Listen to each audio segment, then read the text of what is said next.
It's so wonderful to see you all again. These meetings are coming rapid fire. And as you know, we do have some agreed upon norms that we've discussed in the past, and we've been keeping right on top of those. So we're asking yourself, here we go, to have equitable participation, pausing, being open, allowing some silence if necessary when people are thinking, having those active listening skills, and allowing others to speak, and respecting all perspectives. So what I'd like to do now is I'll turn it over to Leslie for a roll call. Hello, everyone. All right, one moment. Okay. Dr. Maureen Burmett. I thought I saw her. Here. Log on. Oh, there we are. Okay. Dr. Michael Coyne.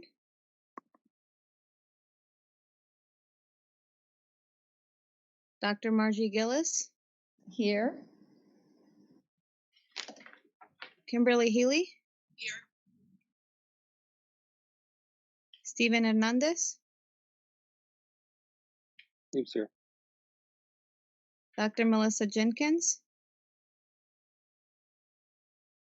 Here. Christina Kingsbury. Here. Stephanie Lockhart.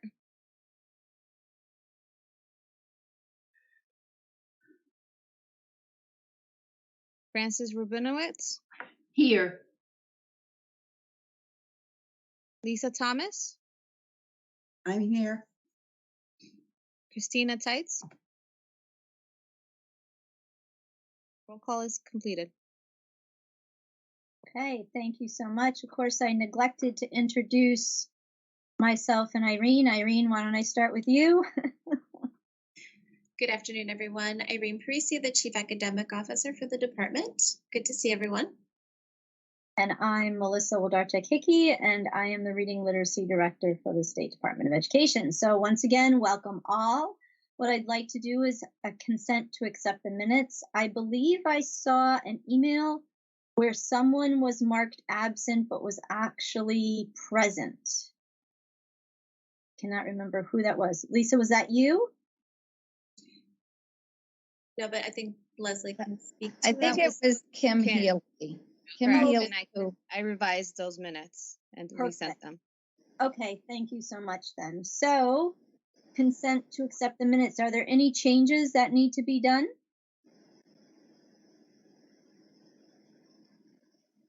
Okay, so we shall consent to accepting the minutes. Thank you again, Leslie. We so appreciate you taking those for us. All right, I'm going to turn it over to Irene to give us some updates. Irene. Thank you. So based on our last conversation and looking at the Connecticut open review process for reading model curricula and programs, it then went to the commissioner for another review. And we then landed on a final, and we did change the open review date timeline just for a number of different reasons, because it went through the internal review process, as well as the commissioner wanted to allow for 3 weeks of submissions from districts and from publishers. So it was finally reviewed and approved, and it has been posted to the center website. And we've been fielding questions as they're coming in either from vendors or from districts to support them in the process. May 25th is the deadline for submission from districts as well as publishers. And then we will start the review process here at the agency with internal folks, as well as people on the English Language Arts design team and members of the council that have raised their hand. We will have more information to come on that process and what that looks like, as well as an estimated time commitment, because the number of programs that the submissions we will receive will determine the time commitment. And so we want to be able to give you that information. That's the review process. As far as the interview process with hiring a director for the Center of Literacy and literacy research and reading success. It continues to be ongoing here at the agency. We're very close and certainly working closely with our HR department. So we hope that we'll be able to give more of a definitive update with regard to the hiring of a director for the center, but be assured that the process is moving forward as quickly as it can. I think those are the two key updates, Melissa, unless I've overlooked anything. I just wanted to add a gentle reminder that if any of you are still interested in being part of the group to review the programs, to please send Irene an email expressing your interest. I believe last time Margie said that she was interested verbally, as well as Dr. Coyne. If I'm leaving anybody out, or once again you are interested, please contact Irene by the end of this week. That would be lovely. Thank you. So now the last, go ahead, Irene, I'm sorry. I was just going to say, as another reminder, is that if you are not able to commit the time, and that's okay, just to be assured that the whole review process and where we land in the summary of findings, that will come back to the council for discussion. Thank you for the clarification. Any questions or comments so far?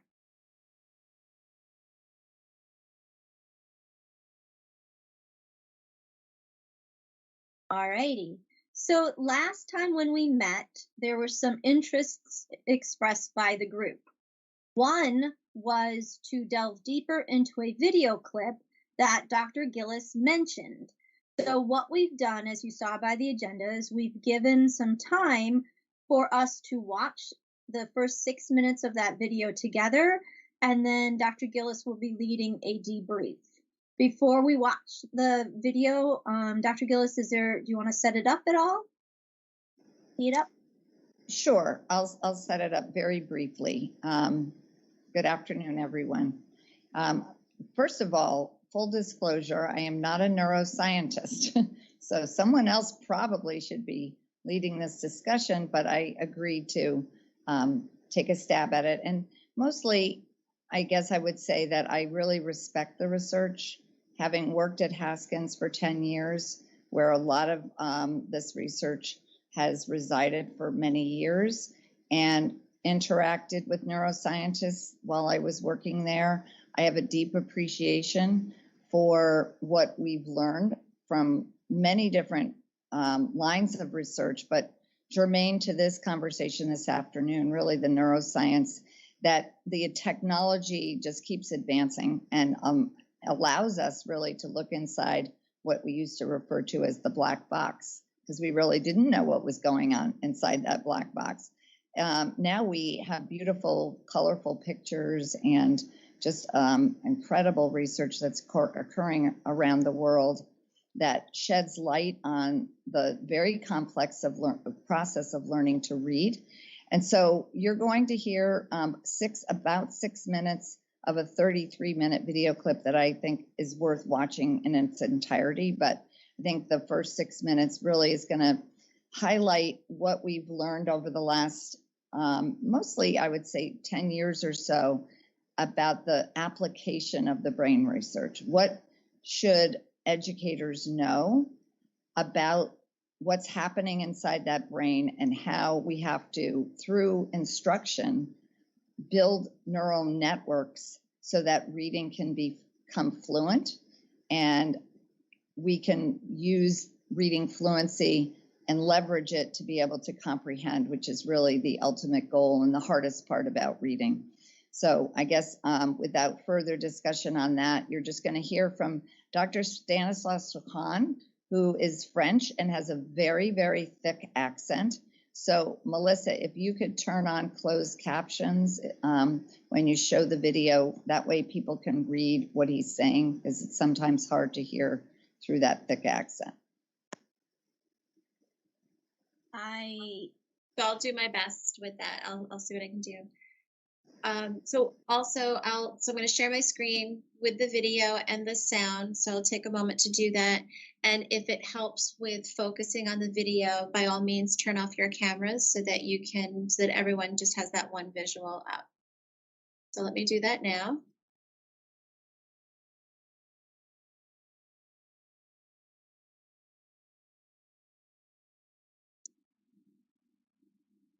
Okay. And that wasn't supposed to happen. One moment.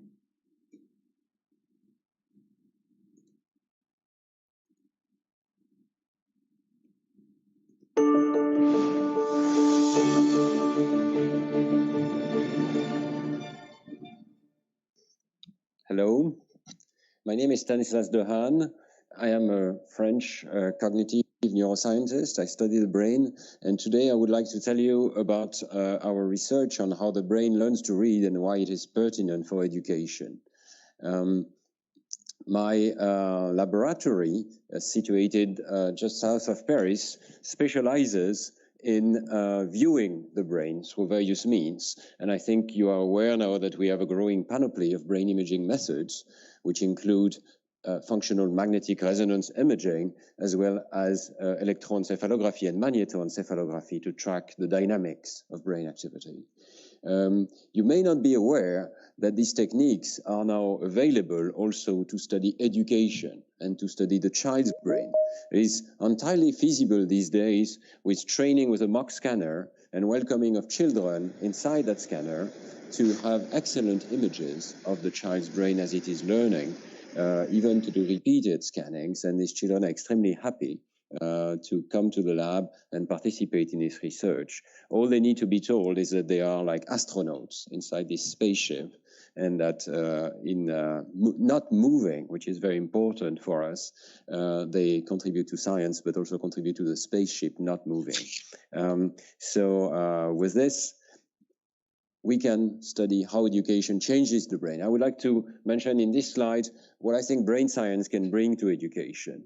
This is a very simple point. I think it's a shame that teachers know more about the workings of their car than they know about the working of the brain of their children. I mean it. I think if you want to change the system, you have to understand how it works and what are the rules of operation. And I believe that empowering teachers with the appropriate knowledge of the principles of brain plasticity and education will lead to better classroom practices. There's a lot we know already in cognitive neuroscience, which is relevant. The competencies of the young child for vision, language, numbers, many others. How learning works, the role of attention, the role of reward, the role of sleep, the importance of sleep for consolidation of learning, the transfer from explicit to implicit knowledge, many other topics are relevant. I also think that cognitive science can help measure progresses in education, and experimentation is absolutely essential in order to test education protocols and to quantify their effects on behavior and on the brain. And finally, I believe also that cognitive neurosciences can participate in development of teaching devices, such as school curricula, manuals, or software. I'll give an example of that at the end. So, today, I want to talk specifically about the topic of reading and what we understand about it from the brain's point of view. If you had not learned to read, any page of text would look to you like this stone, a texture, but no meaning. But because you've learned to read, you can have a conversation with the deceased, you can speak to the dead, you can listen to the dead with your eyes, because you can read what they wrote 2,000 years ago. You can communicate thoughts to the mind through the eye, which is the great invention of the world, according to Lincoln. So how does that work? Well, this is a picture of your left hemisphere. The left hemisphere of the brain is most essential for language and reading. And just to orient you, this is the back of the brain. This is the front of the brain. It's been slightly inflated, so you can see inside the folds. And now I want to show you the activation of the brain as you read one word. We see it in time. So let me start this. Here we go. And you have the word unfolding from the back of the brain to the front of the brain. It will loop several times. You can see the information enters into the occipital pole, which is the visual side of the brain, moves into the ventral areas, and then explodes into the left hemisphere distributed activity. I have no time, of course, to explain to you all of the details of this brain activity, but I want to show you a sort of caricature that you can remember. And it's very simply that reading starts as any other visual stimulation in these generic visual areas of the occipital pole of the brain. but then very quickly moves into an area that we have discovered, which concentrates the recognition of the written word. I have called it the brain's letterbox, because it is where we store our knowledge of letters. And from there, what you have seen is this explosion of activity into at least two networks, one that concerns the meaning of the words, and another that concerns the pronunciation and the articulation of the word. And so we can say essentially from the brain's point of view that learning to read consists first in recognizing the letters and how they combine into written words, and second, connecting them to these systems coding for speech sounds and for meaning. And what is rather remarkable is that all of the areas in orange and in green here already exist for spoken language. They are shared between spoken language and written language. So not only that, but they already exist in a young child. We can image the brain of young babies, even when they are extremely young, few months of age. We have various methods for that. And when we have them listen to language, we already see this network of regions which exist also in the adult brain and that process spoken language. So we may say that reading is not creating something completely novel. Reading consists essentially in connecting, creating an interface between vision and the language system, the spoken language system. When the child comes to the reading school, So Melissa, I'll stop sharing. That was 6 minutes. Okay, thank you. Margie, is she here? I am here. There we go. I am here. I've listened to that and watched that many, many times over, and every time I see it, I hear it somewhat more deeply, I guess, or something. But I guess just to reiterate, and then I'd love for people to, talk about what they heard and saw and ask questions. But I think the main message that we want to give all educators is that they can rewire the brain with good instruction that is based on this principle that we have to use the areas of the brain that are really built for language acquisition and build these networks that Dr. Jaquan talked about in the video. And we do that by explicitly teaching how the sounds that children are immersed in from birth and comprise the words that they say are connected to this alphabetic set of, the alphabet, and how those sounds are represented with the letters. And because English is a complex language, it takes 2 or 3 years to really make sure that those connections are solid. And of course, it varies by child, and that's why we have to use data to show us what they know in terms of those foundational skills. And that will guide our instruction as we show, as we teach them and we see, are they actually learning what we're teaching them? And are they ready to go to the next step? So there's a lot that goes into it, but I do think that also the importance of showing that there's an area of the brain that's devoted to meaning, and that what's happening as children are building these networks is they're connecting the sounds, the letters, and meaning like simultaneously. You saw how quickly the activation occurred. It's like in milliseconds, we're connecting sound, letter, and meaning once children become accurate, automatic, and then they develop the reading fluency. Thoughts or questions or comments about any of that?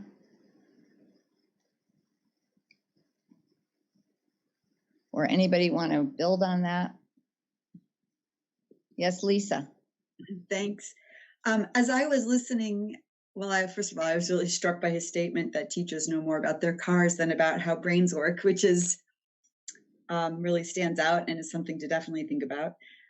But I also felt that the things he was describing are addressed to some extent in the open review proposal, the outlines that we have, which specifically look at a multimodal approach to reading. So that visual, that auditory, that oral.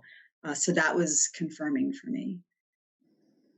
Yeah, and that's a good point, Lisa, bringing in the multimodal aspect of connecting and building those neural networks, because again, those language areas are distinct and really designed for learning how language works, but not necessarily connecting to the reading. And that's why I think structured literacy is really about teaching the structure of language.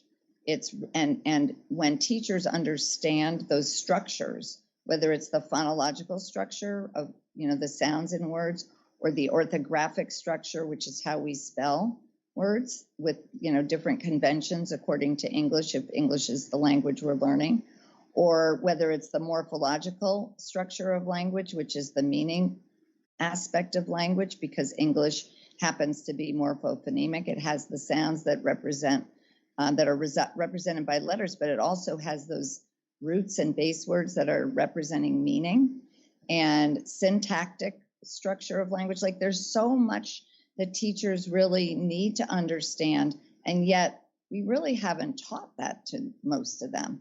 And when they learn it, they're so appreciative because they can start to see why that's relevant for teaching them to read. Not only that, but also the role that language plays in the classroom as far as getting children to be more able to express themselves, and in complete sentences, for example, talking about how sentence structures work, not just in writing, but in speaking. So all of that really does matter when it comes to really being able to get the job done for children.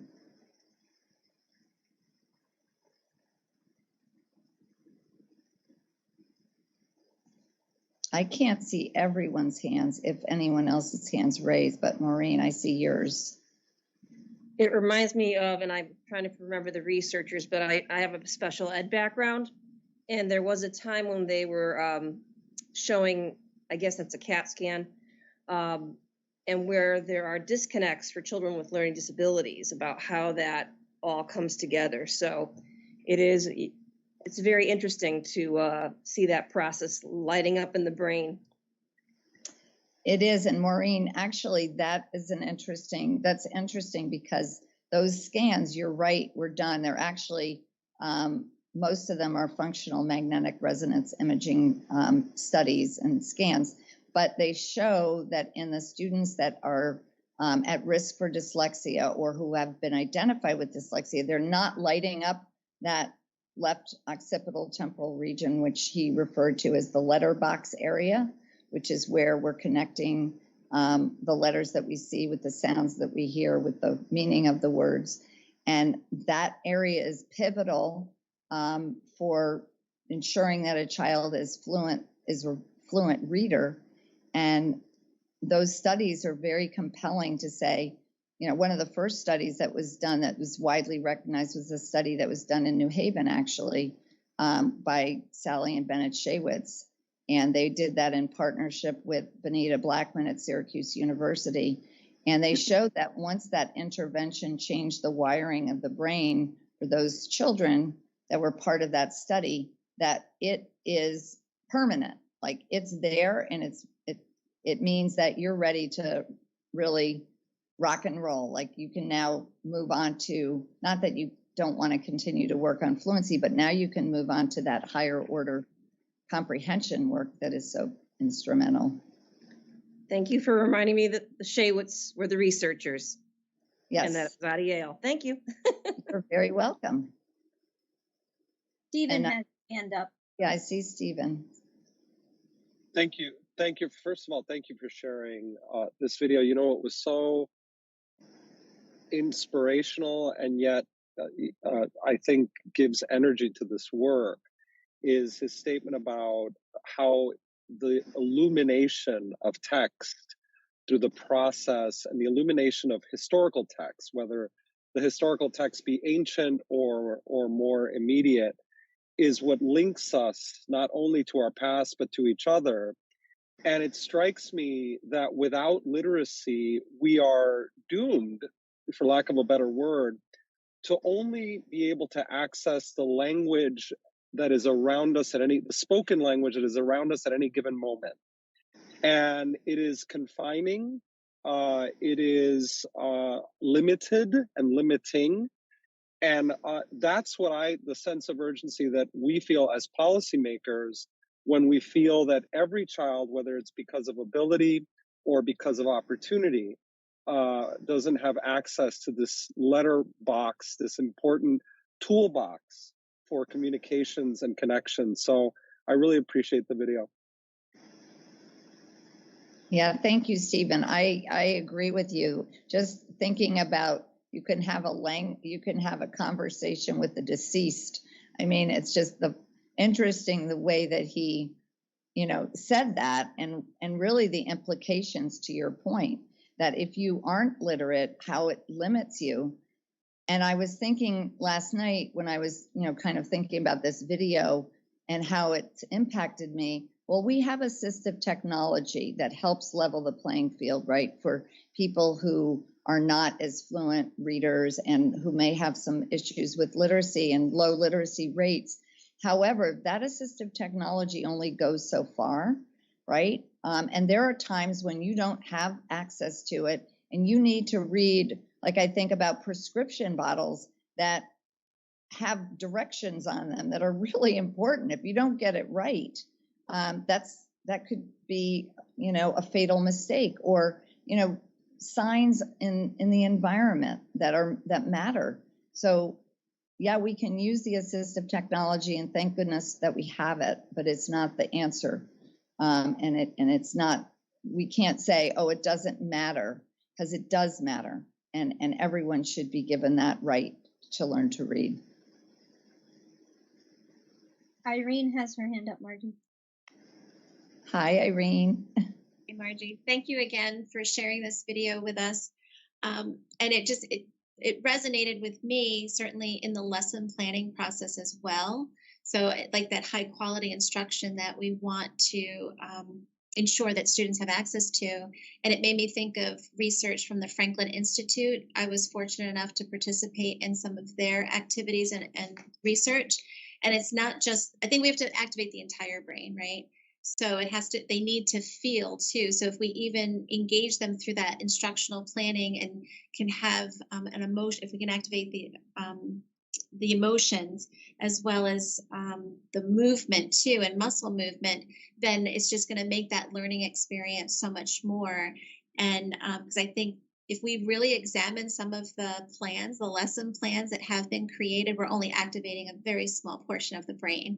So I think this video is critical in that conversation around instructional design for reading so that you can activate the entire brain. So I'm going to say that this has to be part of work going forward as we engage teachers and certainly provide any professional learning going forward. So just wanted to say thank you that I made another connection from previous work, and excited for what this could mean for instructional design. Thanks for calling that out, Irene. And you're right, there's just so much that we know about the brain, so much more we need to know, but certainly the areas that you just mentioned. Also, Famiko Heft is now a researcher at University of Connecticut, has done groundbreaking work on resilience and how that also impacts learning. And so there's the sky's the limit, really, when it comes to what we can learn about learning, right? And all the parts that interact to get the best result. Margie, I know we only have a few minutes, but piggybacking off what Irene said, could you give an example of teaching a child phonemic awareness, phonics, using that movement? You mean multimodal? Yes. Well, I mean, a lot of people talk about tracing letters in the sand. I think it goes well beyond that, of course. When children are learning sound letter correspondences, which is really important. Yeah, there are lots of ways to engage multimodal kind of learning in that process. That's helpful, but I take it more to connect the phonological, the orthographic, and the meaning. So one thing, and I'll give an example of that. One of the best things best activities that's pretty easy to do with kids is called sound letter mapping. Some of you have probably heard of it. You say a word, you always put it in context, so you make sure the child knows what the word is. And, let's say the word is ship. Everybody say ship. And now we have these little chips that we're going to pull down. We're going to say, oh, have you ever seen a big ship in the ocean? And, put it in context, make sure they know the meaning. Everybody says the word ship. They pull down 3 chips because there's 3 sounds in ship. Sh, I. And then they push the chips up and they go, oh, sh. That we have to put in one box, SH, because SH is a digraph. Even though it's 2 letters, it's only making 1 sound. So those are sound boxes, basically. And then they basically transpose the sound to the letter, the phoneme to the grapheme. And then they write it in the 3 boxes, and then they put the word on the right-hand side on a line.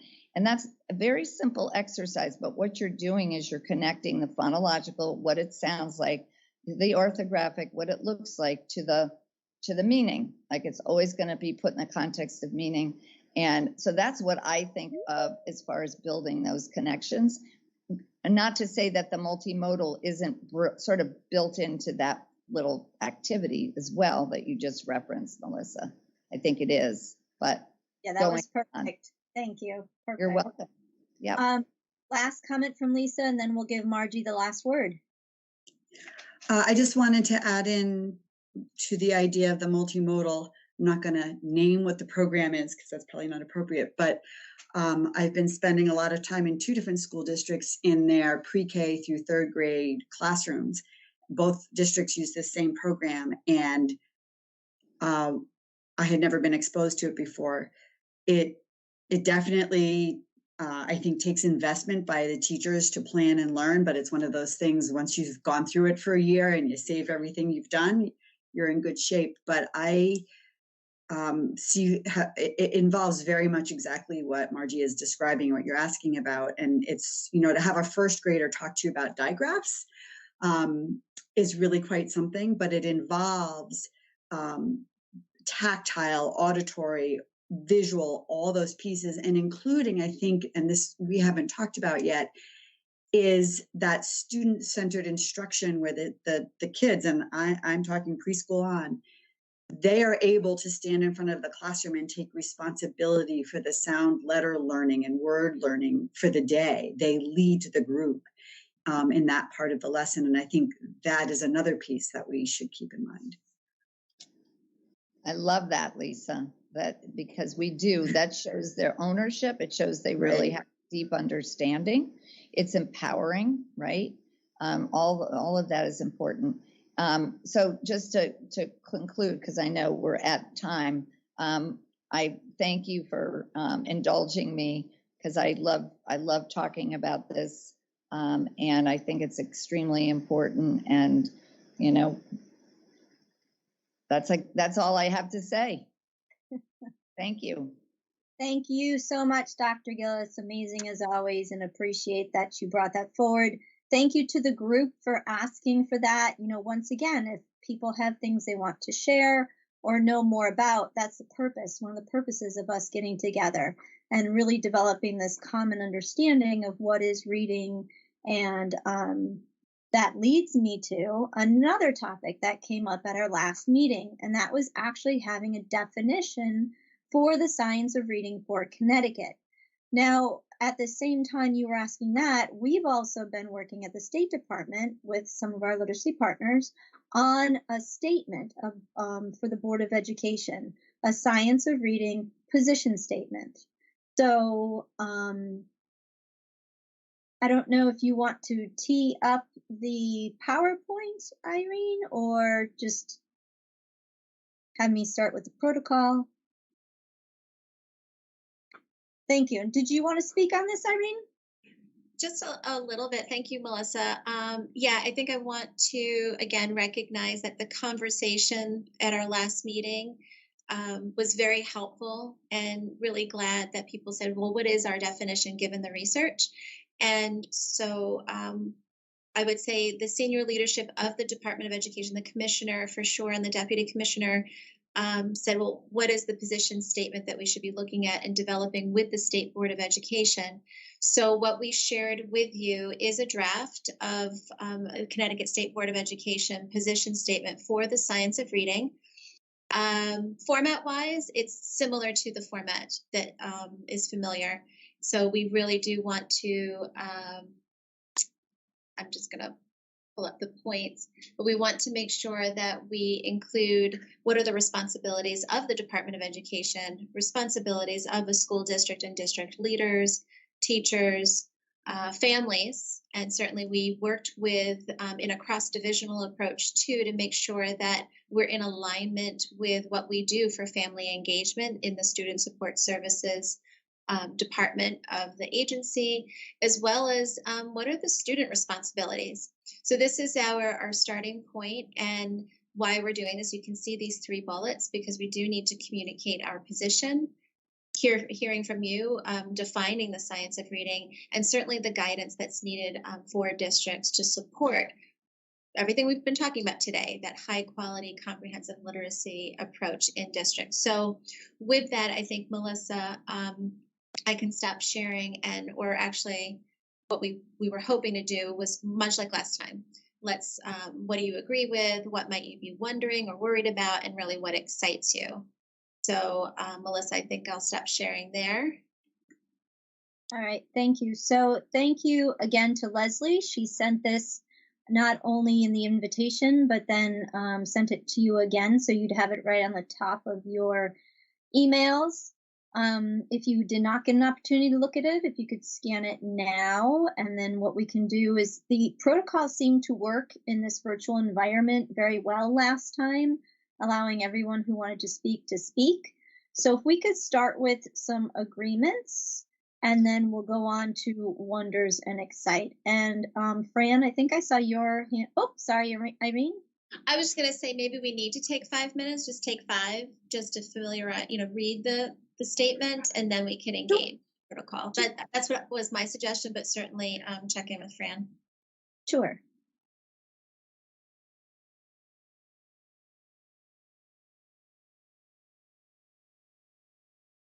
Fran, did you want to share?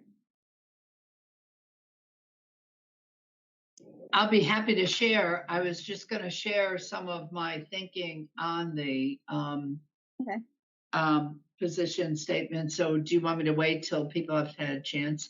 Yeah, let's do 5 minutes just to skim it again, sure. Highlight, and then we'll open it up. Make sense? Okay. Great. Thank you.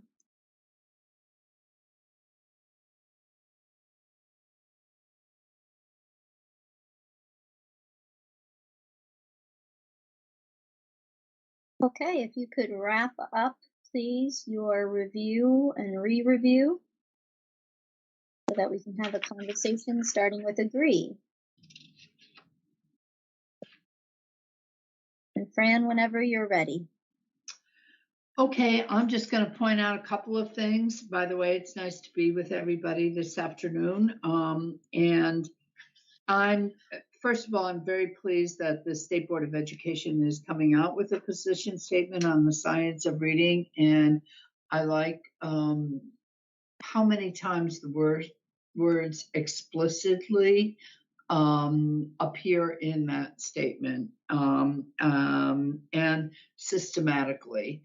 I was very happy in the first, on page 1, where it says the board knows that students who are not reading by the end of first grade are at significant risk. We've been pushing that for a long time, but I always see grade 3, and that always bothers me. So I'm thrilled to see grade 1 there. On the third page, well, actually, let me go to the fourth page first. The responsibilities of school leaders, I think it's the 5th bullet. Select and implement a comprehensive reading program or curriculum model. I'm surprised, or I'm wondering why it doesn't say implement a curriculum and a reading program that follows that curriculum, which brings me back to, and it does say it in the next bullet, ensure teachers have access to and implement a well-designed curriculum. So maybe curriculum model is another word for reading program. I'm not sure. So that's one piece. And I'm wondering why that isn't under the responsibility of the boards of education and superintendent of schools, because I do believe that the superintendent of schools has, along with the board, has a major responsibility to ensure that there is a science of reading curriculum and program that meets the standards of that curriculum in every school. So I'm just saying that. I'm wondering why it's not under boards of education and superintendent of schools. Those were just a couple of comments. The one thing that I can answer right now is that the select and implement a comprehensive reading program or curriculum model is taken right from the legislation. That's how they refer to it. And I so appreciate you bringing that to the surface, because I could see where there would be a confusion between that bullet and the next. And then Irene, were you speaking to? All I wanted to share is that as people are sharing their comments, I'm in the document itself and just adding comments there so that we can come back to it. So I wanted to make sure that I'm capturing what you're saying, even if we are not in a place to discuss it right now. Okay, that's, I'm very sensitive to that because I came into a school district where there was no reading curriculum, only a program. And, I'm of the belief that you teach the child and not the program. And there was a need to have a standardized curriculum across the school district. I also worry when it's put under the, and maybe that's just a personal feeling, personal belief, but when it's put under the school leader, are we saying that we will have a different program in every school in the district, or principals get to pick their own program? It's just my philosophical belief that we get a whole lot more if we are all on the same page in the district. Just my thing. Thank you. Is there anyone who would be opposed if we move that up?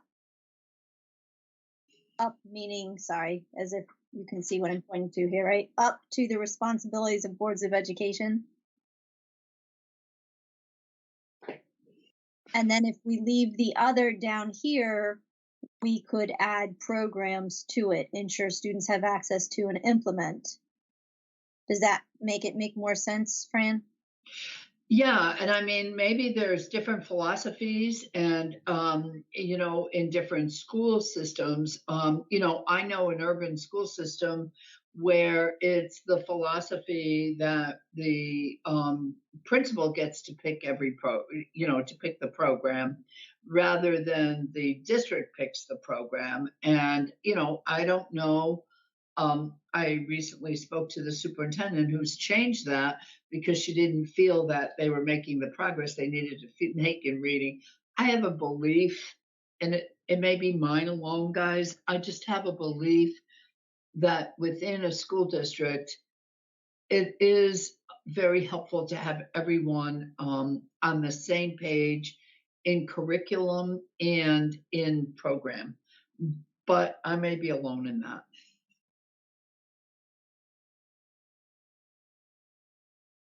Is there anyone who feels like Fran's alone in that? I agree with Fran.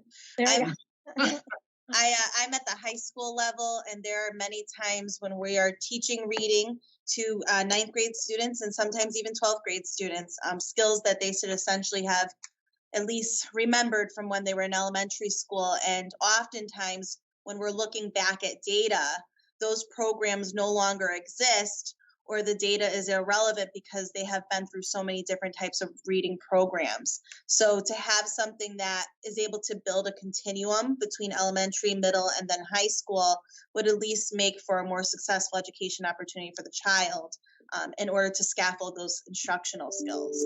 So I would be in agreement with you, Fran. Thank you.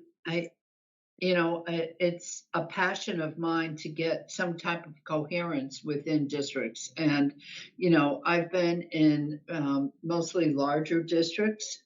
So that's why I always preface it by saying that, but I do believe coherence is incredibly important. Thank you, Stephanie, then Margie and Lisa, I believe was the order. All right, so Fran, I'm in complete agreement with you regarding the coherence and just explicitly stating what we want to see. And I'm also glad to see the statement.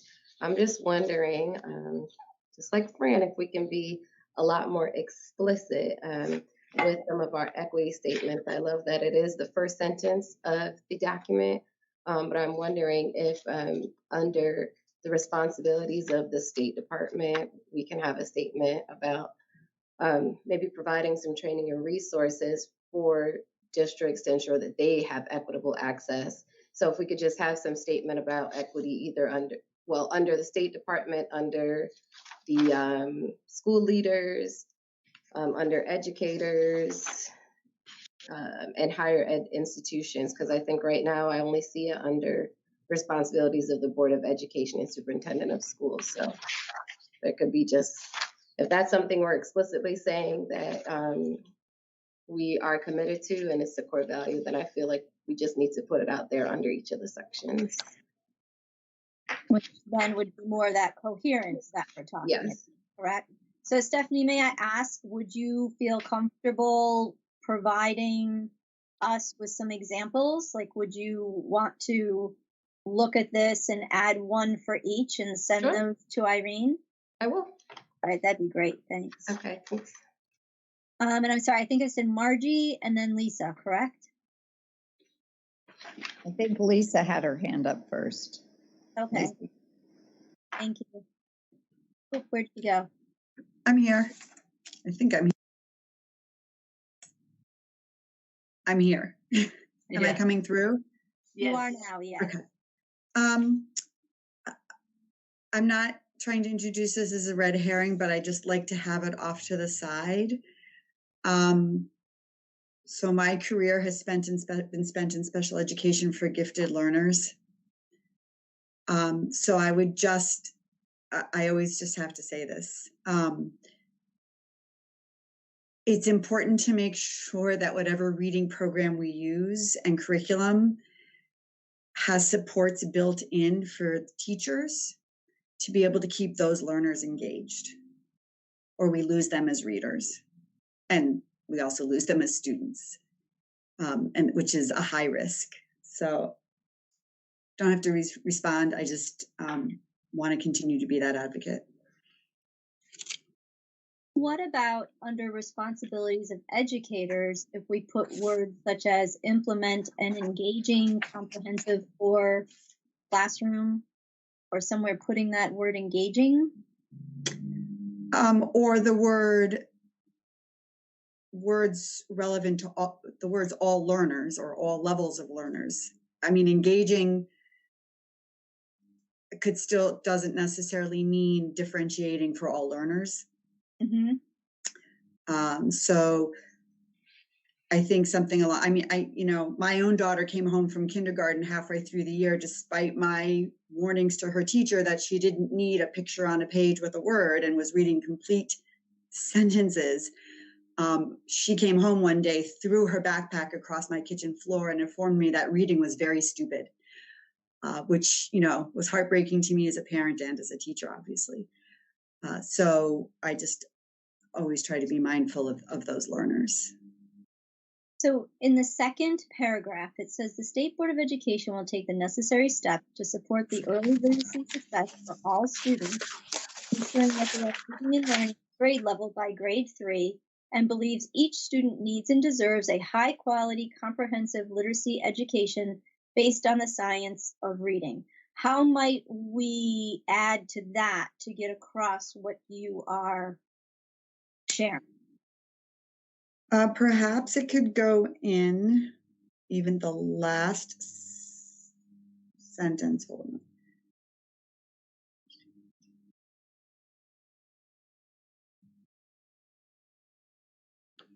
on. How about access to explicit, high quality reading instruction daily, regardless of race, gender? Can there be a comma after gender? And perhaps, it makes a pretty grammatically bad sentence, but we could parse it out, I'm sure. Comma after gender and something along the lines of, and is differentiated to meet their level of learning. It makes a bad sentence. Can I ponder it for a minute while more people talk? Absolutely. Okay. You can I will ponder come back with language. Yeah, and Melissa, just so you know, so I've captured the idea of, for all learners, whether they're gifted or advanced learners, or even maybe there's a consideration for twice exceptional. I don't know, but I'm just letting you know that I've put that in the comments of my note taking, so that as you wordsmith or come up with a statement, then we can marry the two together. Thank you. Thank you. And then Lisa, was there something here that you agreed with? Something that resonated with you? Oh, a lot of it resonates with me. I especially like the specific listing out of phonemic awareness, phonics. I mean, I remember the time that period of time when we stopped teaching phonics, which was certainly to our detriment. So I'm glad to see these things itemized again and reiterated. Absolutely. All right. Thank you. Margie?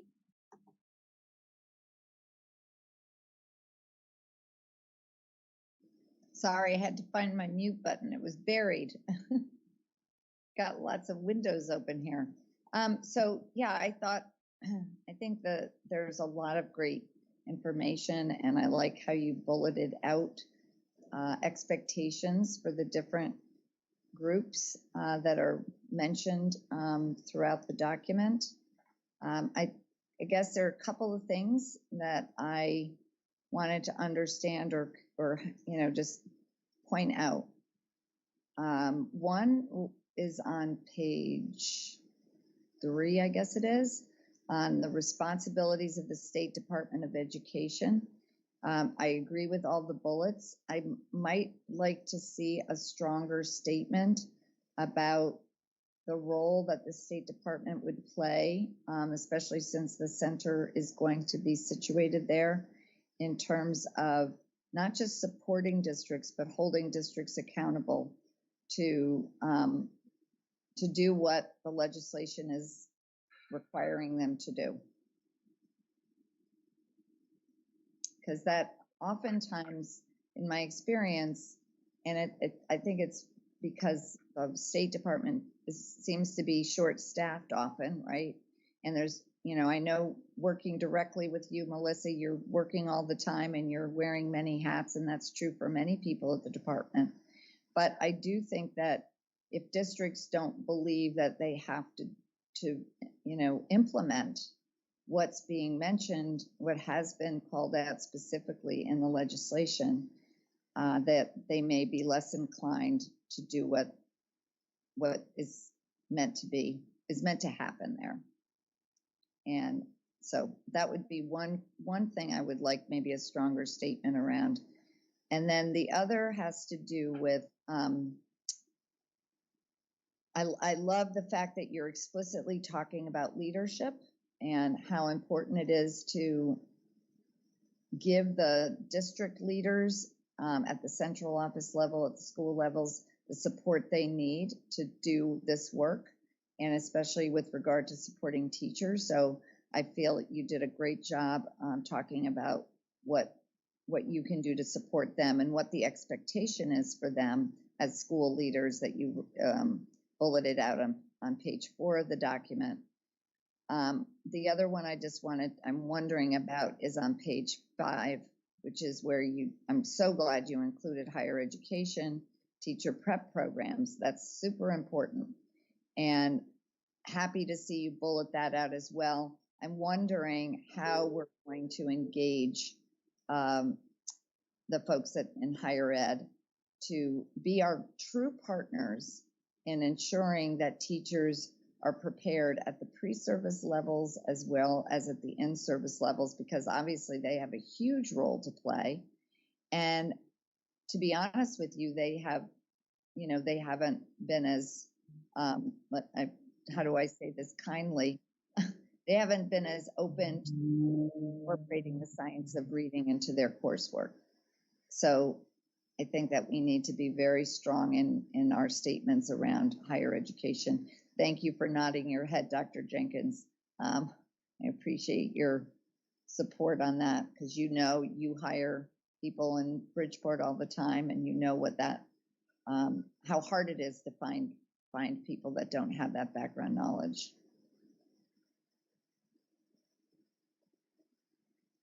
Or I should say, find people that do have the background knowledge. Sorry, that was my bad. Thank you, Dr. Gillis. Dr. Jenkins, did you want to add anything? Anything that you agree with? What resonated with you? What resonated with me that I agreed with, I liked on page 2 that language comprehension was listed with phonology, morphology, semantics, syntax, and pragmatics. Because while it's not directly about structured literacy, it's more about the science of reading. I think that students who receive services, a structured literacy approach with a large immersion in language comprehension is the foundation for science of reading and for supporting students struggling with dyslexia. Under the higher education, when Margie, that was my big wondering. I guess I wonder if there's a need for more specificity for the universities. Like, do we want them to have like the IDA, like knowledge standards to follow, especially when they're certifying reading specialists? And when I look at their reading specialist certification criteria, they make mention of multilingual learners a great deal. So making sure the students, because I think Stephanie mentioned the diversity and equity, making sure the higher education institutions are training teachers to meet the needs of multilingual learners and students receiving services. So maybe adding some language there so they give focus to that special population. Okay, thank you. Those are great ideas. Great. Maureen, you had your hand up?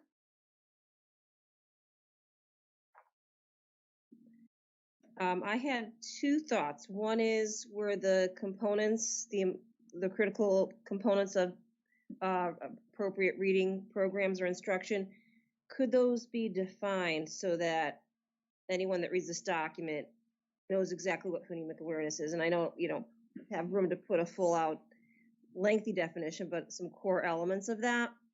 And then I don't know if it was meant to be this way, but under what the responsibilities are for the Board of Ed or the superintendent,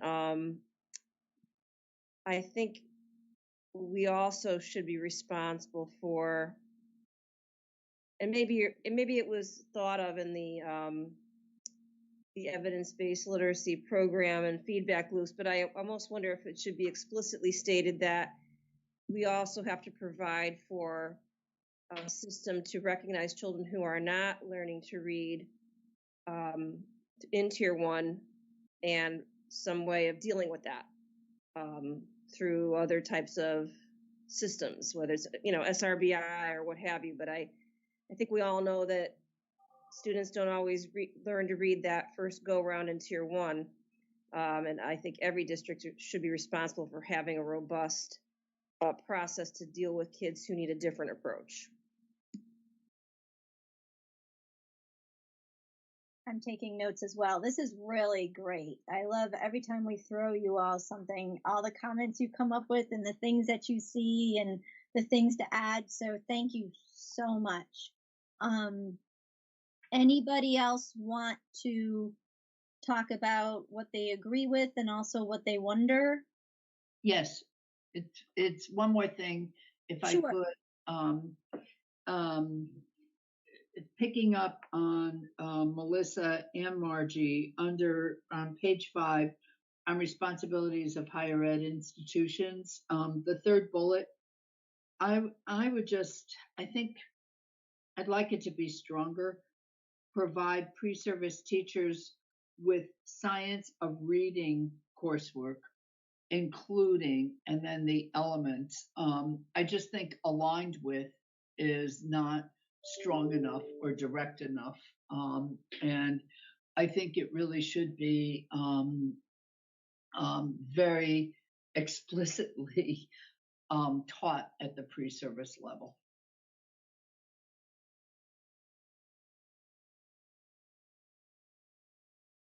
Thank you. It is hard for me to tell who's left their hands on and who's patiently waiting. Oh, sorry, I'll lower your, okay. I don't want to leave anybody out, but Kim, I believe your hand is raised, correct? Yes. Awesome. I just had a follow-on question to that. I mean, obviously we have teachers that are employed already that don't have this science of reading. I mean, is there a course that they can take that will teach them this? I mean, are we going to have it that it's required? I mean, I see we're talking about higher ed. That's obviously just in the state of Connecticut, but I mean, is there an extra layer that we can expect of the teachers coming in?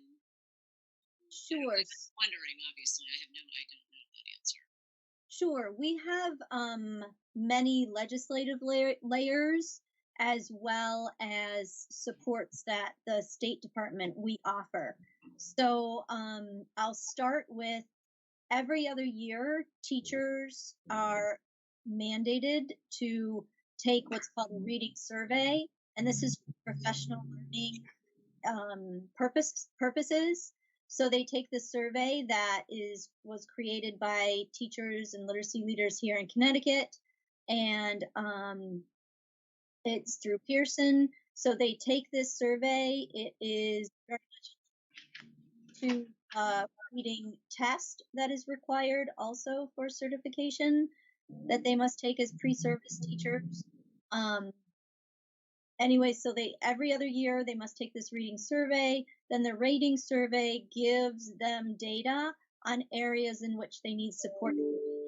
The State Department of Education, we have offered multiple professional learning opportunities, including what's called ReadCon. Many districts have participated in ReadCon, where they learn about the science of reading and the elements and actual how-tos.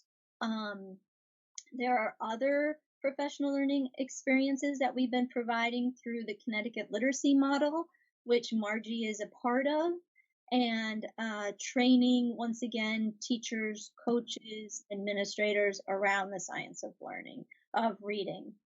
So there are many layers, and I know that many districts are doing a lot of professional learning on their own based on what the reading survey results have bubbled up, as well as based on what they've noticed by going into classrooms and giving supports. Is there anyone else who wants to add to what I just said based on your experiences? Irene? Well, just really quick, I think it's important to be reminded that once we bring on the director of the Center for Literacy Research and Reading Success, part of their work is to create a statewide professional learning plan, because a lot of those elements are legislated. So that will be part of the work of the director to help us scale this work and deepen the understanding. So I think there's hope in the potential of that work, Kim.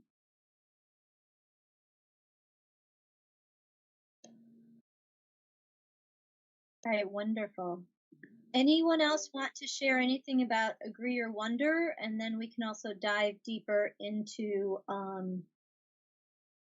Any other changes that you want or feel need to happen with this? Additions? Oops, somebody just put something in the. Lisa. That was me. Okay, go ahead. Do you want to speak about it? Sure.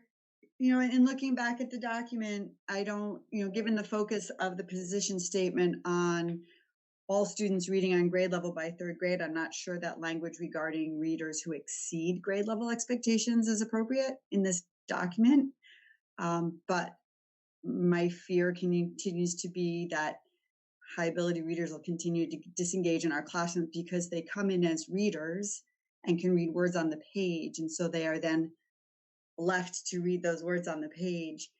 And inform the legislative center activities such as the implementation of the statewide reading plan, the implementation of the professional learning plan, which is something that Irene mentioned too, research and develop a strategy in alignment to reading instruction, providing direct support to schools and boards of education to improve reading outcomes, and supporting, once again, like we said with the professional learning, supporting teachers, schools, and boards of education in improving through coaching, leadership training, professional learning, parent engagement, and technical assistance, and then also serving as that collaborative center for the institutions of higher ed. So everything you've been talking about is very much centered in the legislation and aligns to what could be goals for this group. So what bubbled up at our last meeting was talking a lot about, well, this needs to be beyond grade 3. You really were feeling like this is not just a pre-K 3 experience, that it needed to go beyond. You talked about research and the importance of research. There was discussion around learning loss and coherence with SRBI, MTSS, and systems like that. So looking at the activities, looking at the needs that were expressed, we played around and landed on these draft goals. So if you don't mind reviewing them, thinking about, does this capture what you were saying? And we can play around with these now. Any clarifying questions?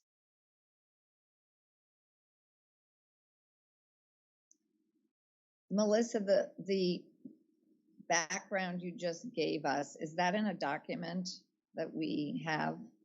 The role of the council? Yeah.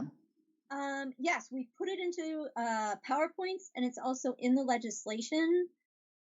Do you want me, you want me to plop them into the chat? Yeah, that would be great. I know, I just wanted to reference it and I can't find it, and I don't want to take time away from this conversation at the moment. So that would be great. Thank you. Sure, just give me a few seconds to do so.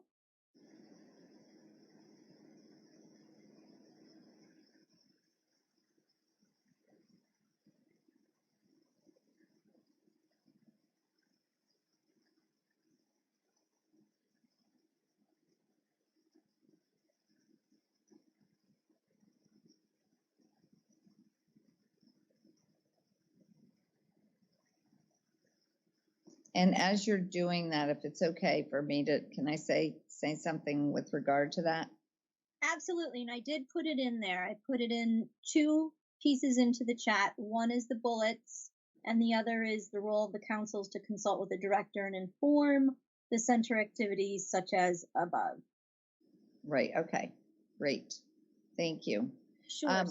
As far as that goes, can you send us this bulleted list so that I know we're going to run out of time probably? I mean, unless people are good with what is written here, I do want to think about how we can wordsmith the goals so it's really, really clear how we work together with this center. Absolutely. So maybe, Melissa, we can, we're seeing it now based on what we heard at the last meeting. We can have Leslie send it out and then be prepared to have a follow-up discussion at our next meeting, which I think is scheduled rather quickly, May 31st. So we can make that an agenda item. That's just my suggestion. Perfect. Thank you. And in the meantime, I do see some hands up. Maureen? Thank you. And I was not at the last meeting, so that could be why I'm just want to get clarification. The draft goals, are those the goals of this body? Correct. Okay, and then is it just this page or are there more than 3? Right now, it's just here. It doesn't mean these are all the goals, but in our conversation last time, certain ideas were really starting to bubble up, and we said, you know what? We think these could be goals because they were things that were coming across as very important across the group. So, for example, in the first one, instead of just being a pre-K 3, really looking at that whole continuum, that birth to 12. And I would just add that based on what we were hearing, we wanted them to be broad enough so that they capture the work that is legislated by the center and the coordination with the council. I don't think if we have more than 3, that might, how focused would we be, right? And I'm speaking to the choir around goal setting and action steps. We know that there's a lot of work that has to be done that's legislated by the center and by the Department of Education. So that does not have to all be captured in individual goals, right? But if the goals speak to the work in a broad way, I think that would be helpful to advance that work. Thank you. So they're meant to be very broad, and they're meant to be just for this group's actions, goals. Correct. Thank you. And then looking here, these are very much that foundational kind of skill about reviewing the research, addressing all tiers of instruction, going on to then analyzing Connecticut's current landscape, who's using what is their comfort level, what professional learning is currently available. All this could then feed the actual work of the council. If you're aware of what professional learning is working, what's not working, then that can feed what you're suggesting for that professional learning plan for Connecticut. So very purposely building on, we have the research, the analysis, and then developing the strategy. And then Lisa, do you have your hand up? I shouldn't. If I do, it's because I forgot to put it down. Apologies. No, I don't. I'm trying to see who has their hand up. Kim does? Kim has her hand up? Yes, Kim, you have your hand up. Kim, thank you. No, that's a mistake. Sorry, I'll take it down. Okay.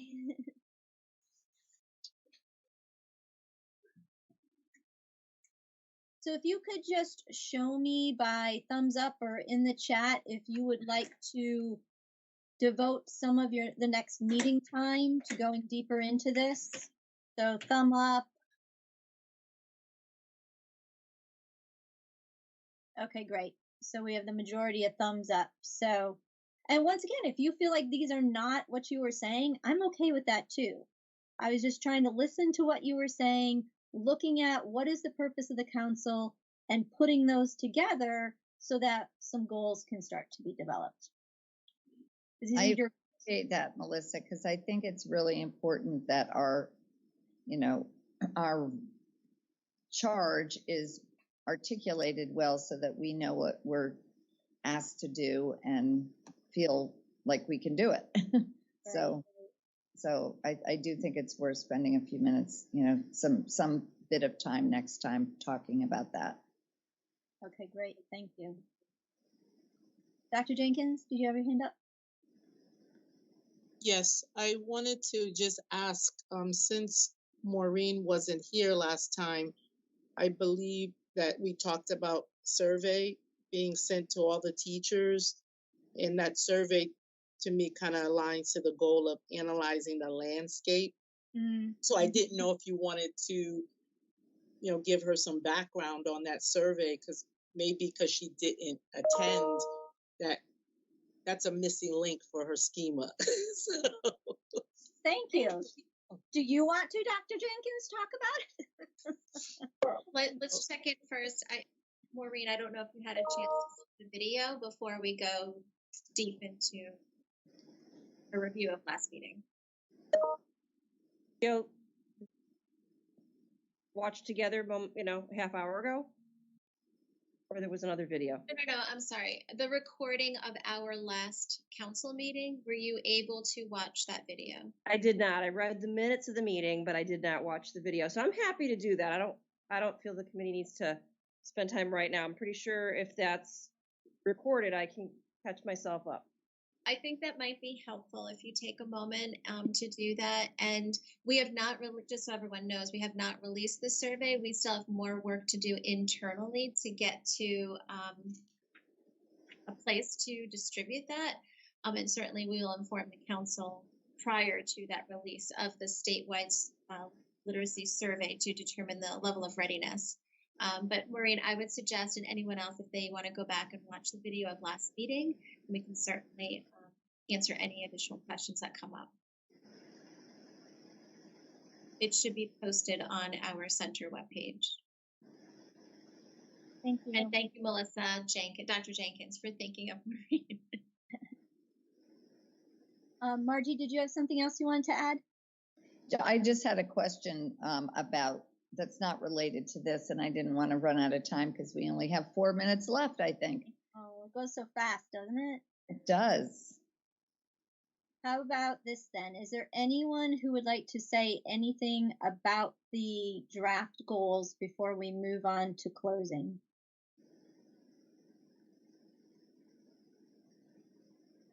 All right, and before we forget, I just wanted to give a shout out to Dr. Joanne White, who really assisted with the position statements. So shout out for her. Dr. Gillis.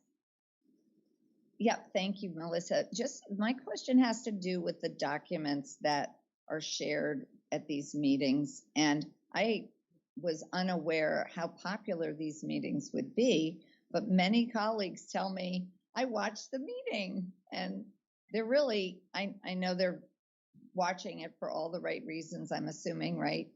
But I guess the question that came up with from a couple of people that are watching the meetings is, assuming that the documents that are being shared, for example, you know, the position statement on the science of reading and various documents, I'm assuming those are in the public domain once they're shared here because everybody sees them. Is that not true? Irene, you're shaking your head. No?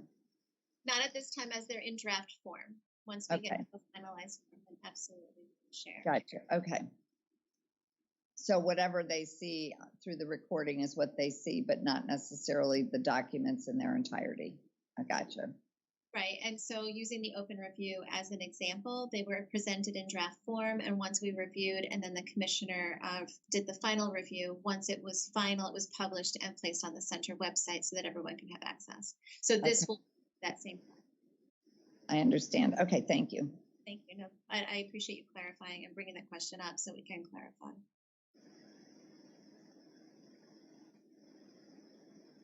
All right, and I do want to thank you, Dr. Gillis, for presenting the video today and facilitating the conversation. Much appreciated. Pleasure. And like I said before, if anyone else has anything that you would like us to review or look at as a group, you know, we have meetings, as you can see, coming up in which we can do so. So our next meeting is May 31st, and it sounds like 2 agenda items. One will be looping back to that position statement, and then also going back to the goals. So we'll be sending you out information on those. And obviously, like I said, any of the questions or the feedback, if you could get that to Irene by Friday, that would be lovely. Stephen, did you have a question? Comment? Forgive me if the question was addressed, but the status of the hiring of the reading director, just in more detail, if you have it. Only at this time that that process is present and ongoing, but it is with senior leadership and the HR office. So as soon as we can communicate the details, we will. We're just as anxious as you are. Thank you. All right. Thank you all. Thank you for your continued support. Thank you for your continued guidance, ideas. It's much, much, much appreciated, your time. And we shall see you very soon on May 31st. So Take care, and thank you again. Bye. Bye.